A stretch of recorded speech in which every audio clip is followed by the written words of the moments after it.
अपन शुरू करते हैं आगे। इसमें अगला जो अपना टॉपिक है वो है किरचॉफ्स लॉ।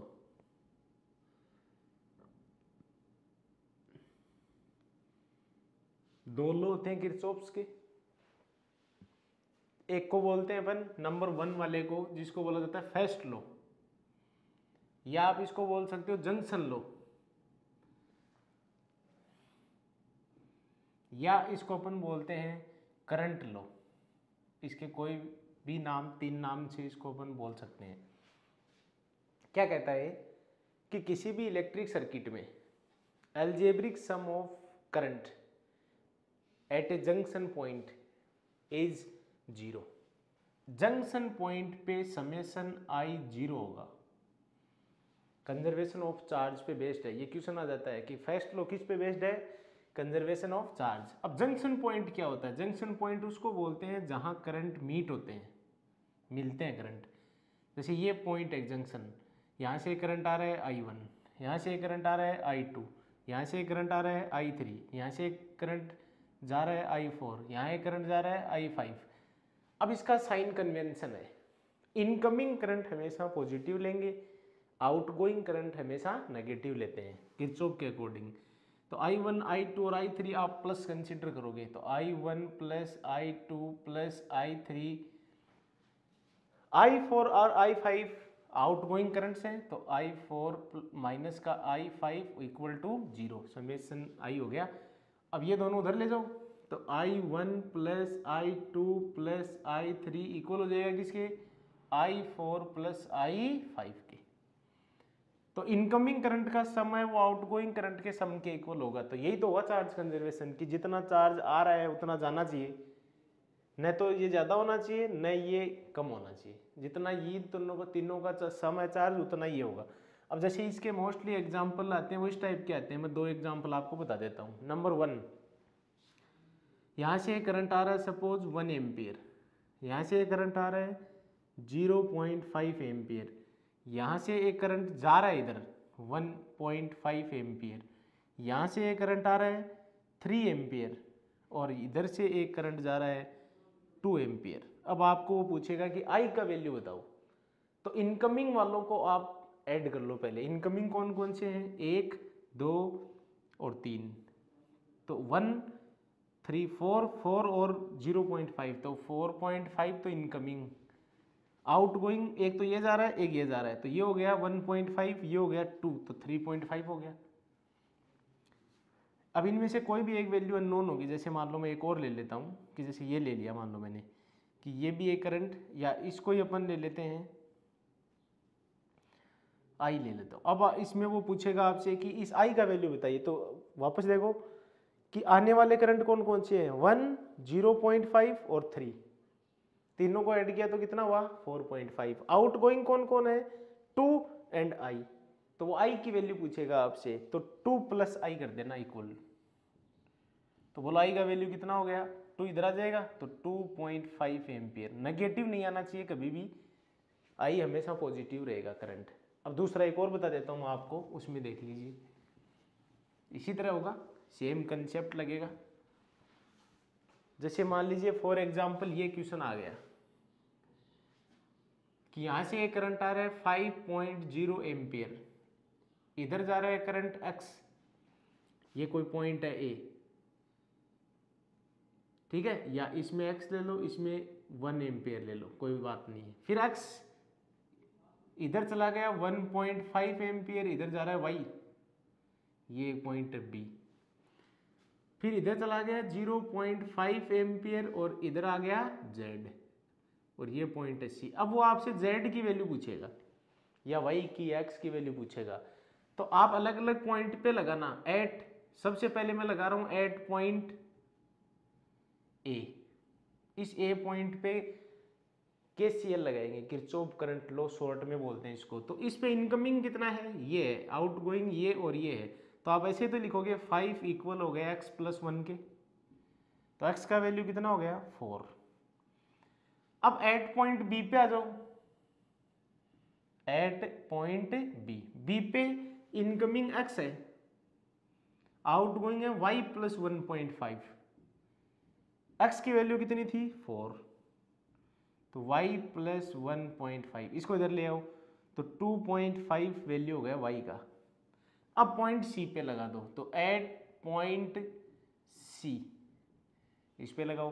C पे इनकमिंग y है, आउटगोइंग 0.5 और z है। y का वैल्यू कितना है 2.5 है, तो 0.5 प्लस z, इसको इधर ले आओ तो 2.0 हो गया z का वैल्यू। तो ये अपना आंसर बन जाएगा। इस टाइप के क्वेश्चन इसमें आते हैं, सिंपल है। ठीक है, अब आगे देखो, जैसे मैं एक चीज़ और बता देता हूँ आपको, यही क्लियर कर देता हूँ कि आगे जब अपन कई बार क्वेश्चन करेंगे तो इस तरह से आपको मिलेगा। जैसे यहाँ एक सेल है, ठीक है, जैसे 10 वोल्ट का है, इससे एक करंट फ्लो हो रहा है I। अब ये ब्रांच में डिवाइड हो जाएगा, जैसे एक रेजिस्टेंस इधर है, एक रेजिस्टेंस इधर है, तो कुछ करंट इधर जाएगा, जैसे I1 चला गया, कुछ करंट इधर भी जाएगा, जैसे कितना चला गया I2। फिर ये इधर आधर घूम घाम के और वापस जैसे आ गया, ये भी घूम के जैसे इधर इधर इधर ऐसे वापस यहाँ आ गया, क्योंकि सर्किट बंद तो होगा ही, करंट आएगा तो किधर न किधर। तो ये जंक्शन पॉइंट हो गया। इस जंक्शन पॉइंट पे इनकमिंग I है इस पे, और आउटगोइंग है I1 और I2, तो इन दोनों का सम इसके बराबर होना चाहिए। अब मैं ये इसलिए बता रहा हूँ आपके, क्यों कई बच्चों के आगे दिक्कत आएगी। जैसे मान लो आगे और ब्रांच हो गई, जैसे ये I3 हो गया, फिर और हो गया, इधर भी I4 में चला गया, I4 होके और कैसे भी करके मान लो वो वापस आ गए इधर, अब यहाँ पहुँच गए। अब कईयों की दिक्कत आ जाएगी कि इसमें कितना करंट आए। तो ये हमेशा ध्यान रखना कि आउटगोइंग और इनकमिंग करंट इक्वल होने चाहिए। इससे कितना करंट लिया था आपने, I लिया था, तो इसको वापस I आना चाहिए, वरना गलत है। जैसे मान लो इसने आपने 1 एम्पियर लिया, तो इसको 1 एम्पियर वापस चाहिए, चाहे आप कहीं भी उसको डिवाइड करके ले आओ, पर 1 एम्पियर आना चाहिए। क्लियर है? तो ये इसीलिए मैंने आपको बताया है। अब आगे चलते हैं, दूसरा जिसको बोलते हैं किरचॉफ्स वोल्टेज लॉ, KVL, या सेकंड लॉ, और या फिर मेश या लूप लॉ, इसके भी कई नाम है। जैसे आप इसको सेकंड लॉ भी बोल सकते हो, वोल्टेज लॉ भी बोल सकते हो, या लूप या मेश लॉ भी बोल सकते हो। ये क्या कहता है, ये कहता है किसी क्लोज सर्किट में अलजेब्रिक सम ऑफ वोल्टेज 0 होगा। क्लोज्ड में समेशन V हमेशा 0 होगा, या समेशन IR, ये भी तो वोल्टेज ही है, ये तो रेजिस्टेंस के टर्मिनल के बीच में है, ये कोई सेल के है, ये हमेशा कितना होगा 0। ये है एनर्जी कंजर्वेशन पे बेस्ड, वो था चार्ज कंजर्वेशन पे, ये क्वेश्चंस हैं। अब इसमें दो चीजें हो गई, देखो उसमें तो कोई प्रॉब्लम नहीं था, आने वाले हैं उनको प्लस ले लेते हैं, जाने वाले आउटगोइंग को माइनस ले लेते हैं। इसमें दिक्कत आ गई, इसमें सेल भी आएगा और करंट वोल्टेज रेजिस्टेंस भी आएगा, तो अपन साइन कन्वेंशन कैसे लेंगे, मेन चीज ये है। तो आप हमेशा ध्यान में रखो। मैं आपको दो चीजें बता देता हूँ। जैसे मान लीजिए सबसे पहले तो आपको बता देता हूँ, शॉर्ट में एक सेल के लिए कुछ ना कुछ तो वोल्टेज दिया हुआ आएगा ही आपको, तो ध्यान रख लो हमेशा। अगर किसी भी सेल में आप प्लस से माइनस जा रहे हो, क्योंकि लूप बनेगा तो लूप होता है बंद, क्लोज, जैसे ये हो गया, चाहे ऐसे हो जाओ चाहे ऐसे हो जाओ, तो ध्यान दो ये पूरा एक लूप होगा, ये लूप बनेगा एक। तो अगर कभी भी किसी भी लूप में आप प्लस से माइनस की तरफ जाते हो, हमेशा के लिए बता रहा हूं मैं, हमेशा के लिए प्लस से माइनस की तरफ जा रहे हो, जैसे ऐसे जा रहे हो ऐसे, या ऐसे, कोई ऐसे भी तो आ सकता है। तो मैं आप पहले बता रहा हूँ इस वाले की, जैसे इस टाइप की आपको बता रहा हूँ, या कोई ऐसे भी आ सकता है या कोई ऐसे भी आ सकता है, वो तो आपकी मर्जी है। तो पहले देखो, अगर प्लस से माइनस की तरफ जा रहे हो, चाहे इधर जाओ चाहे इधर जाओ, तो आपको ये माइनस V लेना है, मतलब जिस साइड जाओ वही लेना है। अगर आप ऐसे आ रहे हो ऐसे, या इधर से आ रहे हो मान लो ऐसे, मतलब माइनस से प्लस की तरफ जा रहे हो आप, तो आपको प्लस V लेना है। क्लियर कर लो ये चीज, प्लस से माइनस की तरफ जाना पड़े आपको कभी भी ऐसे या ऐसे, तब तो लेना है माइनस V। जैसे 10 है तो माइनस 10, 20 है तो माइनस, और अगर माइनस से प्लस की तरफ आना पड़े तो आपको लेना है प्लस। अब बात कर लेते हैं रेजिस्टेंस की। रेजिस्टेंस में भी तो करंट फ्लो होगा अगर सेल में है तो, और वोल्टेज उसमें आएगा। जैसे आर रेजिस्टेंस है तो कितना वोल्टेज आएगा, आई आर। ध्यान से सुन लो, अगर आप लूप में, जैसे ये लूप है, मान लो ये एक लूप है, ऐसे भी हो सकता है ये, ऐसे भी हो सकता है ये, या ऐसे भी हो सकता है, या ऐसे भी हो सकता है, वो आपकी मर्जी है कैसे भी जाओ। तो ध्यान दो, अगर आप करंट की डायरेक्शन में जा रहे हो, जैसे करंट मान लो ऐसे जा रहे हैं, तो करंट ए से बी की तरफ जा रहा है ना, और आप ऐसे जा रहे हो, जैसे देखो, या ऐसे जा रहे हो, तो करंट की डायरेक्शन में तो जा रहे हो आप। रेजिस्टेंस की बात कर रहा हूँ मैं, आगे पीछे की नहीं कर रहा हूँ। अगर आप किसी भी रेजिस्टेंस में करंट की डायरेक्शन में जा रहे हो, इन डायरेक्शन ऑफ करंट, तो आपको माइनस आई आर लेना है। ये बहुत कंफ्यूजिंग है, क्या लेना है, माइनस आई आर। और अगर करंट की अपोजिट डायरेक्शन में आ रहे हो, अपोजिट डायरेक्शन में, तो प्लस आई आर लेना है। जैसे मान लो कोई बच्चा ऐसे जाता है, ऐसे, तो माइनस लेगा वो। कोई बच्चा ऐसे जाता है तो ये माइनस लेगा। कोई बच्चा ऐसे आता है तो लूप तो ये भी पूरा कर ही रहा है, ये प्लस आई आर लेगा। या कोई बच्चा ऐसे आता है तो ये भी प्लस आई आर लेगा। तो ये क्लियर है। अब इसमें आप देख लीजिए, क्वेश्चन में आपको और समझ में आ जाएगा कि हाँ ये है क्या सिस्टम, क्योंकि इसके बिना अपन कुछ नहीं कर सकते हैं फिजिक्स में। सबसे मेन चीज़ यही है। तो देखो, मैं एक छोटा सा सर्किट लेता हूँ, छोटे से स्टार्ट करता हूँ, फिर अपन धीरे धीरे बड़े की तरफ चलेंगे। जैसे एक रेजिस्टेंस है 1 ओम का, ये एक बैटरी है 10 वोल्ट की, ये प्लस है माइनस है। यहाँ एक रेजिस्टेंस और कनेक्ट है 2 ओम का, और एक रेजिस्टेंस यहाँ भी कनेक्ट है 5 ओम का। कोई प्रॉब्लम नहीं है। अब करंट फ्लो किया हुआ आ भी सकता है और आपसे भी करवा सकता है वो, ये ध्यान रखना। जैसे यहाँ से आई आएगा, प्लस से आएगा, अब इसमें भी जाएगा करंट I1 और इसमें भी जाएगा करंट I2। अब यहाँ से जो करंट हुआ है, जैसे इसको नाम दे दो B, C, D, E और F। तो पहले मैं इस लूप की बात कर रहा हूँ। देखो A, B, C, D, A। Loop वही होता है जो जहाँ से शुरू हो वहीं वापस खत्म हो। A से शुरू हुआ A पे खत्म, वरना लूप नहीं बनेगा, मैश नहीं बनेगा। इसकी बात कर रहा हूँ मैं, इसकी यहाँ से शुरू करो, यहाँ जाओ। तो सबसे पहले आपके पास आया रेजिस्टेंस ये वाला, यहाँ कुछ नहीं है। आप ऐसे मत लिख देना -I1। वोल्टेज तो आना चाहिए कम से कम। वोल्टेज तभी आएगा जब सेल है या रेजिस्टेंस है। तो इसमें न तो सेल है ब्रांच में AB में, न रेजिस्टेंस है, तो कुछ नहीं आएगा। यहाँ आएगा, इसके दोनों टर्मिनल के बीच में कितना वोल्टेज आएगा बताओ, 2I1 आएगा, क्योंकि करंट तो I1 है, रेजिस्टेंस 2 है, तो 2I1 हो गया। अब बात यह है कि आप प्लस लोगे या माइनस, तो आप ऐसे तो जा रहे हो, नाम लिखा है वैसे चलना है। ऐसे नहीं कि यहाँ तो लिखा है ये चल रहे उल्टे, ऐसे नहीं, ऐसे चल रहे हो आप, तो आपने ये लिखा है तो ऐसे चलो। तो करंट भी इधर ही जा रहा है, आप भी इधर ही जा रहे हो, तो -2I1 आएगा। फिर इस ब्रांच में फिर कुछ नहीं है, करंट तो हालांकि वही आ रहा है घूम के, यहाँ से यहाँ तक I1 ही आ रहा है। इसमें भी वही आ रहा है जो नीचे आ रहा था I2, इसमें भी वही आ रहा है I2। फिर यहाँ वापस मिल के कितना हो जाएगा I, ये तो KCL है।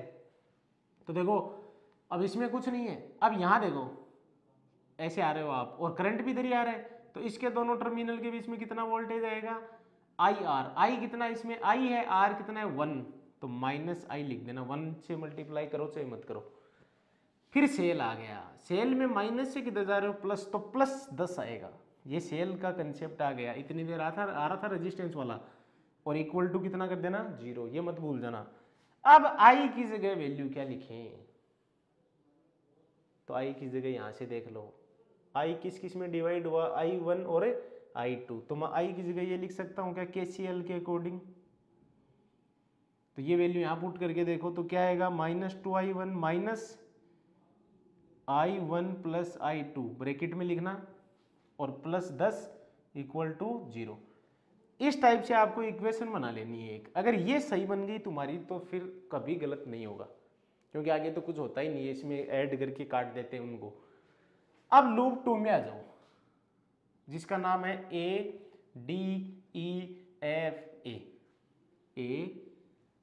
ADEFA, या कोई ऐसे भी लिख सकता है AFEDA।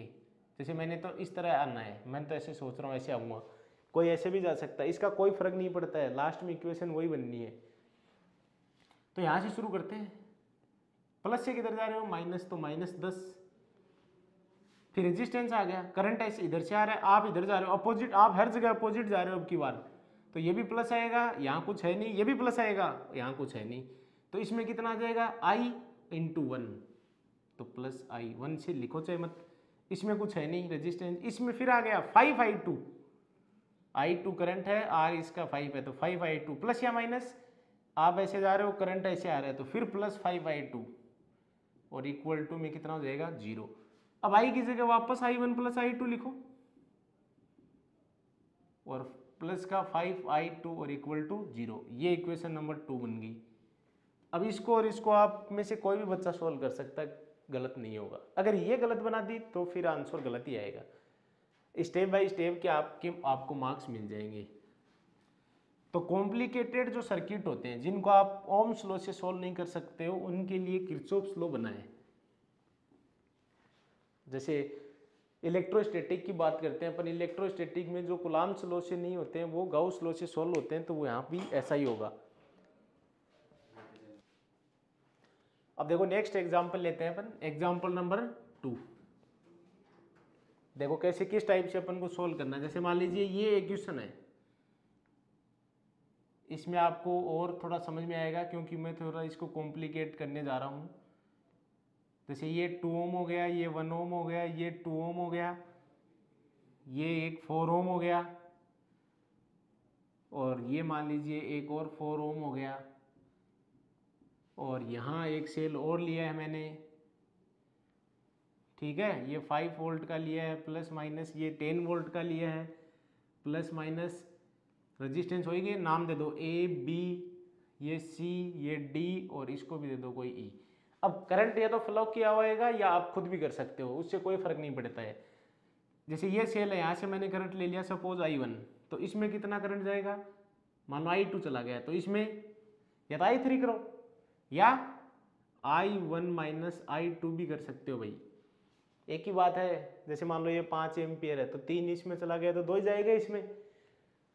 अब ये करंट यहाँ आ गया, जैसे I2 इसमें आ गया, ये करंट यहाँ आ गया, अब दिक्कत आएगी कहीं के, क्यों? क्योंकि कोई सोचेगा ये इधर जाए या इधर जाए, या ऊपर वाला इसमें आए या इसमें जाए, तो ये सेल भी तो करंट देगा। कुछ भी ले लो इसको, जैसे I3 ले लिया, अब ये दोनों मिलके I2 और I3 इसमें आएंगे। ये बहुत समझने वाली बात है। क्या लिखा है मैंने यहाँ, I2 प्लस I3, देखो ये I2 ये I3 यहाँ आ गए, अब यहाँ आ गया। अब इसमें कितना करंट जाएगा सबको पता है, जितना लिया उतना ही जाएगा। कितना लिया इससे I1, तो I1 ही जाएगा कि नहीं जाएगा बोलो। अब समझ में आ गया सबको कि ये I2 प्लस I3 आया, जिसमें से I1 इधर चला गया, तो इसमें कितना जाएगा, इसमें से ये कम कर दो बस, कितना जाएगा I2 plus I3 minus I1 जाएगा। सबको क्लियर हो गया? क्या लिखा मैंने, I2 प्लस I3 आया था, जिसमें से कितना चला गया इसमें I1, तो I1 कम कर दिया, वो इसमें आ गया। अब यहाँ देखो इस पॉइंट पे ये और इस पे ये, देखो I2 कट गया, I1 और I1 कट गया, तो I3 बच गया, इसमें I3 जाएगा। और कितना लिया था आपने से I3, तो सब सही है। अब इसको ले लो लूप नंबर 1, इसको ले लो लूप नंबर 2, और इसको ले लीजिए लूप नंबर 3। लूप नंबर 1 का नाम है ABCA, जहां से शुरू करो वहीं खत्म करना, देखो, और जैसे नाम लिखो वैसे चल के आना है। लूप नंबर 2 का नाम है ACDA, ACDA, और लूप नंबर 3 का नाम है BEDCB, BEDC और B। अब आपने इतनी देर में सोच लिया होगा कैसे इक्वेशन बनेगी, मैंने नाम लिखे इतनी देर में, या नहीं सोचा है तो देखो। सबसे पहले क्या आया, रेजिस्टेंस, करंट की डायरेक्शन में जा रहे हो ना, तो -4I2 IR हो गया ना। फिर इधर गए, फिर करंट की डायरेक्शन में, देखो ये आए रहो, फिर करंट की डायरेक्शन में जा रहे हो, माइनस कितना 2I2 प्लस I3, ब्रैकेट में लिखना वरना गलत हो जाएगा भाई। फिर इधर आ जाओ, फिर करंट की डायरेक्शन में जा रहे हो, फिर -1I1, तो 1 लिखो चाहे मत लिखो, फिर सेल आ गया माइनस से प्लस, तो प्लस 10 और इक्वल टू 0, क्योंकि आगे कुछ यहाँ तक नहीं है, अपना एक इक्वेशन बन गया। ब्रैकेट खोल दो कि सोल्व हो क्या जाएगा, बहुत सिंपल है। फिर इसमें आओ, ए से इधर जाओ, इधर जाओ, इधर जाओ, तो सबसे पहले यहाँ सेल आ गया, प्लस से किधर गए माइनस, तो -10। क्लियर है।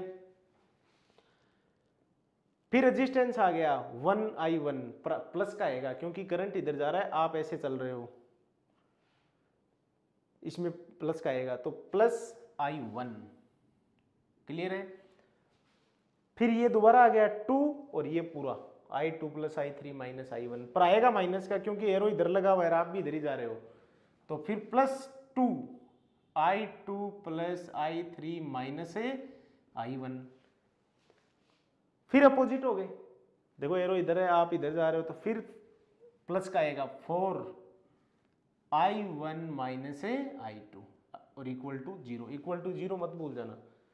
बन गई इक्वेशन, सही है बिल्कुल। अब इसमें आ जाओ, देखो यहाँ से यहाँ तक, बी से ई तक कुछ नहीं है, i3 मत लिख देना प्लस का, क्योंकि रेजिस्टेंस तो है ही नहीं, तो वोल्टेज कहाँ से आएगा। प्लस से माइनस गए -5, इसमें फिर कुछ नहीं है, रेजिस्टेंस नहीं है इसमें, दोबारा मत लिख देना i3, गलत हो जाएगा। फिर इधर आओ, इसमें आएगा, अब देखो करंट नीचे आ रहा है, आप ऊपर जा रहे हो, तो इसमें भी प्लस आएगा, इसमें भी प्लस ही आएगा, इसमें आएगा 2 i2 + i3 - i1। फिर करंट नीचे आ रहा है, फिर आप ऊपर जा रहे हो, फिर +2 i2 + i3 और इक्वल टू में कितना लिख दोगे 0। अब आपका गलत नहीं होगा, कट जाएंगे, ये आंसर आ जाएगा। तो हर ब्रांच में करंट आ जाएगा। ब्रांच किसको बोलते हैं, जिसमें रेजिस्टेंस होता है, जैसे एक ब्रांच AB है, एक ब्रांच AC है, ये रहा एक ब्रांच BC है, एक ब्रांच AD है, एक ब्रांच CD है। ये ब्रांच नहीं है, ये भी ब्रांच नहीं है, क्योंकि इनमें रेजिस्टेंस नहीं है, तो इनमें नहीं पूछा जाएगा। या हो सकता है i3 की वैल्यू पूछे, तो आप i3 की वैल्यू इनको सोल्व करोगे तो अपने आप ही आ जाएगी, वो ब्रांचेज में काउंट नहीं होगी। क्लियर है। तो इस टाइप से आपको इनको सबको सोल्व करना होता है। जैसे मैं और बताता हूँ आपको, कॉम्प्लिकेटेड सर्किट के लिए मोस्टली इसको यूज में लेते हैं। जैसे मान लो मैं एक क्वेश्चन सोल्व करता हूँ, ये भी बोर्ड में कई बार आता है कि एक क्यूब है और क्यूब में 12 एज हैं और 12 हर एज में एक रेजिस्टेंस है, तो टोटल 12 रेजिस्टेंस हो जाएंगे।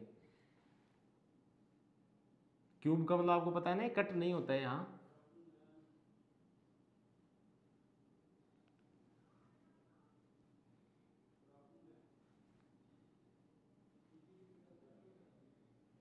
ये हो गए टोटल, देखो 12 हो गए। नाम दे दो कोई भी, A B C D E F G और H।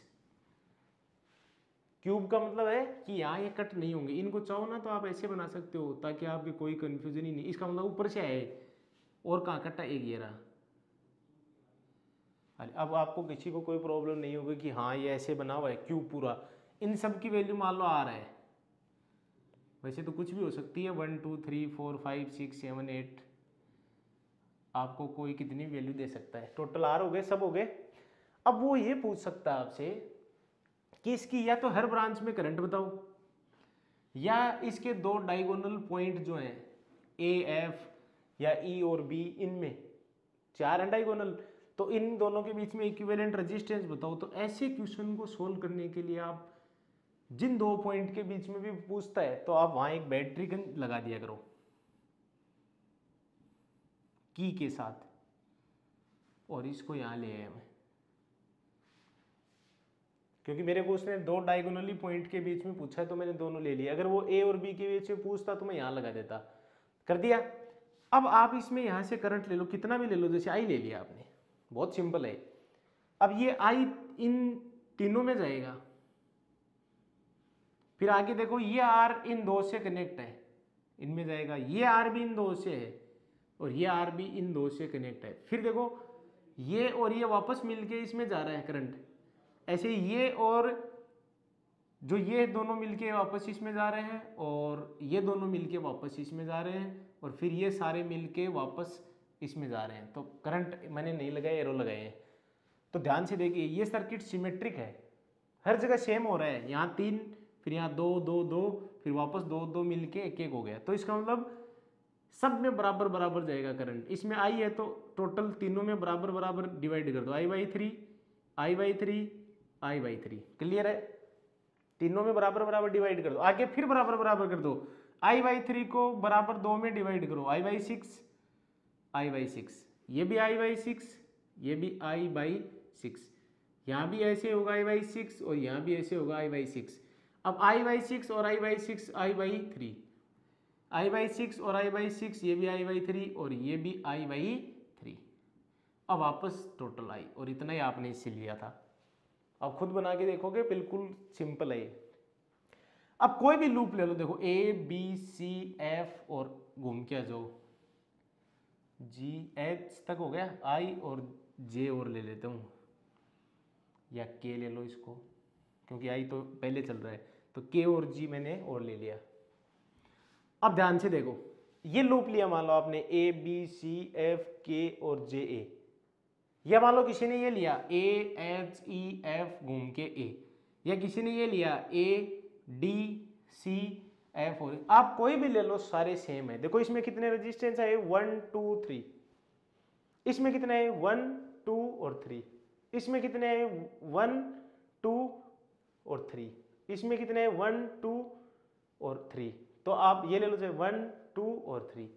तो सिमेट्रिक सर्किट है, और सिमेट्रिक में आप कोई भी लूप चूज कर सकते हो। जैसे मैंने तो यही कर लिया, क्या नाम है इसका लूप का, A B C F A B C F K J A।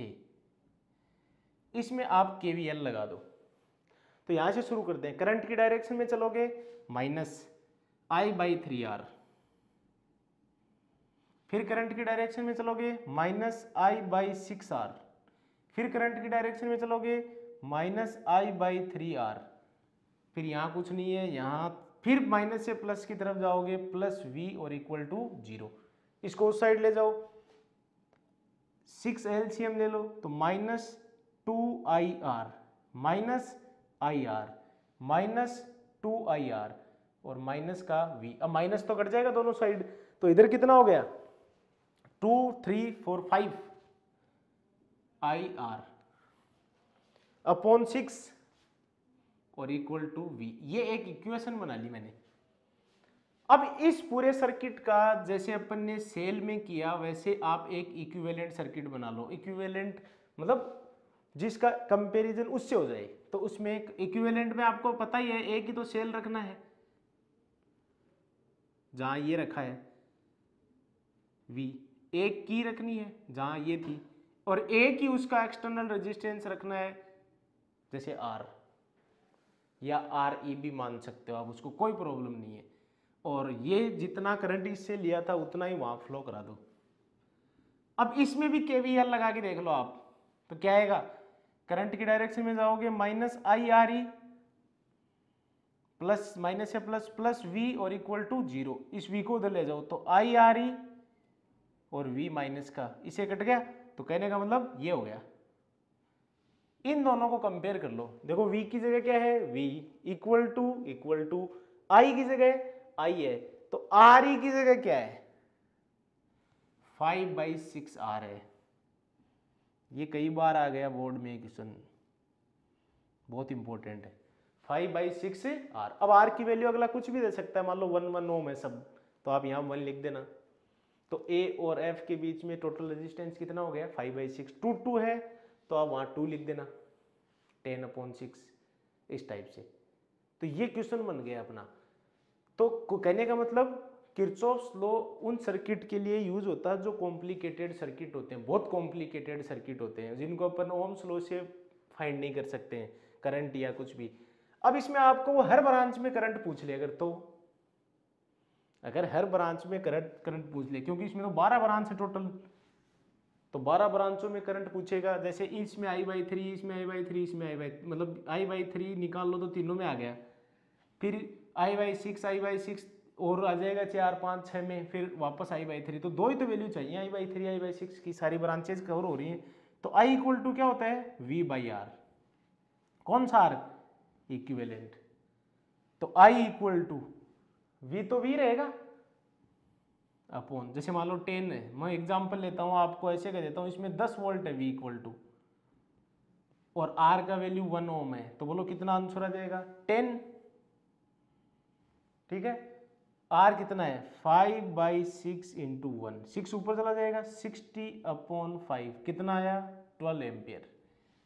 12 ampere तो टोटल आया है, अपन को तो ब्रांच में चाहिए, तो इस ब्रांच में कितना जाएगा, इसको 3 से डिवाइड कर दो, 4 जाएगा, तो 4 इसमें, 4 इसमें, 4 इसमें, 2 इसमें, 2 इसमें, 4 इसमें, 4 इसमें, 2 2, ऐसे ही देखो 2 और 2 4, और ये भी 4 और वापस 12, ऐसे तो आ गया अपना आंसर। इस टाइप से आपको सोल्व करने हैं, कोई भी क्वेश्चन हो आप प्रैक्टिस करोगे तो आप ज़्यादा से ज़्यादा क्वेश्चन सोल्व कर पाओगे और कम समय में।